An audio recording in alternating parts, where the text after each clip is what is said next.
Petrol diesel gas ಬೆಲೆ ಏರಿಸಿದ ನೇಪಾಳ ಸರ್ಕಾರ ತೈಲ ನಿಗಮದ ಸಭೆಯಲ್ಲಿ ಬೆಲೆ ಏರಿಕೆಯ ಮಹತ್ವದ ನಿರ್ಧಾರ. ಪೆಟ್ರೋಲ್ ಲೀಟರ್ಗೆ 31 ರು, ಡೀಸೆಲ್ ಲೀಟರ್ಗೆ 54 ರು, ಎಲ್ಪಿಜಿ ಸಿಲಿಂಡರ್ಗೆ 296 ರೂಪಾಯಿಗಳಷ್ಟು ಬೆಲೆ ಏರಿಕೆ. ಮಧ್ಯಪ್ರಾಚ್ಯ ಸಂಘರ್ಷದ ಹಿನ್ನೆಲೆ ಪೆಟ್ರೋಲ್, ಡೀಸೆಲ್ ಮತ್ತು ಗ್ಯಾಸ್ ಬೆಲೆಯನ್ನ ನೇಪಾಳ ಸರ್ಕಾರ ಹೆಚ್ಚಿಸಿದೆ. ಪಶ್ಚಿಮ ಏಷ್ಯಾದಲ್ಲಿ ಇರಾನ್, ಇಸ್ರೇಲ್ ಮತ್ತು ಅಮೆರಿಕ ನಡುವೆ ನಡೆಯುತ್ತಿರುವ ಸಂಘರ್ಷದ ಮಧ್ಯೆ ನೇಪಾಳದಲ್ಲಿ ಇಂಧನ ಬೆಲೆಗಳು ತೀವ್ರವಾಗಿ ಏರಿಕೆಯಾಗಿವೆ. ಭಾನುವಾರ ತಡರಾತ್ರಿ ನಡೆದ ನೇಪಾಳ ತೈಲ ನಿಗಮದ ಸಭೆಯಲ್ಲಿ ಪೆಟ್ರೋಲಿಯಂ ಉತ್ಪನ್ನಗಳ ಬೆಲೆಗಳನ್ನು ಹೆಚ್ಚಿಸುವ ನಿರ್ಧಾರವನ್ನು ತೆಗೆದುಕೊಳ್ಳಲಾಯಿತು. ಪೆಟ್ರೋಲ್ ಬೆಲೆಯನ್ನು ಲೀಟರ್ಗೆ 31 ರು, ಡೀಸೆಲ್ಗೆ ಲೀಟರ್ 54 ರು ಮತ್ತು ಎಲ್ಪಿಜಿ ಸಿಲಿಂಡರ್ಗೆ 296 ರು ಹೆಚ್ಚಿಸಲಾಗಿದೆ. ಹೆಚ್ಚಳದ ನಂತರ ಪೆಟ್ರೋಲ್ ಲೀಟರ್ಗೆ 188 ರು, ಡೀಸೆಲ್ ಲೀಟರ್ಗೆ 196 ರು ಮತ್ತು ಎಲ್ಪಿಜಿ ಸಿಲಿಂಡರ್ಗೆ 2126 ರು ಎಂದು ನಿಗದಿಪಡಿಸಲಾಗಿದೆ.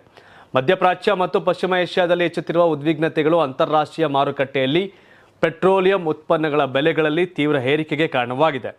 ಇದರಿಂದಾಗಿ ಪೂರೈಕೆ ಸರಪಳಿಯ ಮೇಲೆ ಹೆಚ್ಚಿನ ಒತ್ತಡ ಹೇರಲಾಗಿದೆ ಎಂದು ನಿಗಮ ಹೇಳಿದೆ. ಫೆಬ್ರವರಿ 28ರಂದು ಅಮೆರಿಕ ಮತ್ತು ಇಸ್ರೇಲ್ ಇರಾನ್ ಮೇಲೆ ಮಿಲಿಟರಿ ದಾಳಿ ನಡೆಸಿದ್ವು. ದಾಳಿಯ ಮೊದಲ ದಿನವೇ ಇರಾನ್ ಸುಪ್ರೀಂ ನಾಯಕ ಅಲಿ ಖಮೇನಿ ಹತ್ಯೆಯಾಗಿತ್ತು. ಈ ದಾಳಿಯಿಂದ ಪಶ್ಚಿಮ ಏಷ್ಯಾದಲ್ಲಿ ಸಂಘರ್ಷ ತೀವ್ರಗೊಂಡಿದೆ. ಪ್ರತೀಕಾರವಾಗಿ ಇರಾನ್ ಅಮೆರಿಕದ ಮಿಲಿಟರಿ ನೆಲೆಗಳನ್ನು ಹೊಂದಿರುವ ಹಲವಾರು ಗಲ್ಫ್ ರಾಷ್ಟ್ರಗಳ ಮೇಲೆ ದಾಳಿ ಮಾಡ್ತಾ ಇದೆ. ಈ ಉಲ್ಬಣವು ಪ್ರಮುಖ ಜಾಗತಿಕ ಇಂಧನ ಕಾರಿಡಾರ್ ಆಗಿರುವ ಆರ್ಮುಜ್ ಜಲಸಂಧಿಯ ಮೂಲಕ ಸಾಗಣೆಯನ್ನು ಅಡ್ಡಿಪಡಿಸಿದೆ.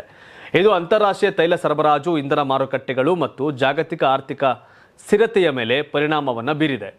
ನೀವು ಸಣ್ಣ ಆಗ್ಬೇಕಲ್ವಾ? ಅದು ಒಂದು ಉತ್ತಮ ಆಹಾರದಿಂದ ಸಣ್ಣ ಆಗ್ಬೇಕಲ್ವಾ? ಪ್ರತಿದಿನ ನಮ್ಮ ಜೀನಿ ಸ್ಲಿಮ್ನ ಯೂಸ್ ಮಾಡಿ ಯಾವುದೇ ಸೈಡ್ ಎಫೆಕ್ಟ್ ಇಲ್ದಂಗೆ ನೀವು ಸಣ್ಣ ಆಗ್ತೀರಾ.